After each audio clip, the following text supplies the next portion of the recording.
صراط الذين أنعمت عليهم غير المغضوب عليهم ولا الضالين.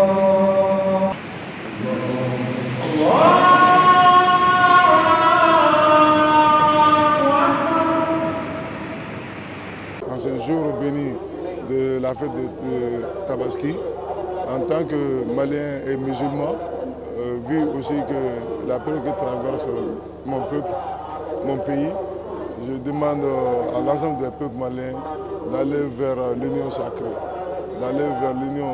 sacrée, autour de l'idéal, autour du commun, du patrimoine commun que nous a légué nos dévanciers, nos parents, qui est ce grand Mali. Donc on s'unit pour relever les défis. Comme tout le monde le sait, la situation du pays ne prévoit rien de bon, mais il y a de l'espoir qui renaît en ce moment. Je crois que tout un chacun de nous sait la difficulté qu'il y a dans le pays, mais on essaie de faire avec.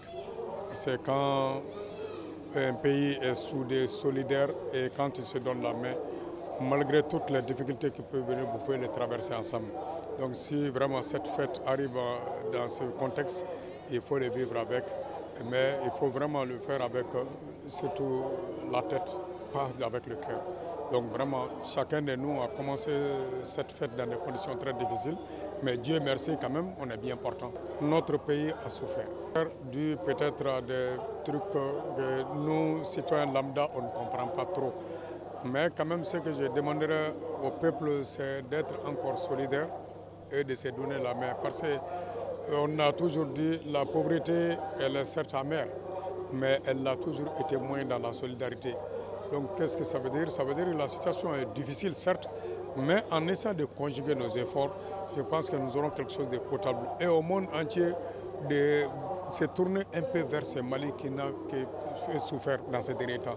Vraiment, nous supplions l'opinion nationale et internationale, nous prenons à témoin que chacun soit vraiment un acteur de plaidoyer en faveur du Mali pour que vraiment ces difficultés, le Mali puisse les traverser dans la facilité.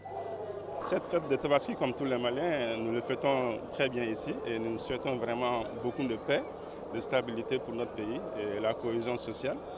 Et vraiment, j'aimerais que tous les Maliens parlent d'une même chose, qu'on essaye de se comprendre et d'être réaliste aussi, beaucoup.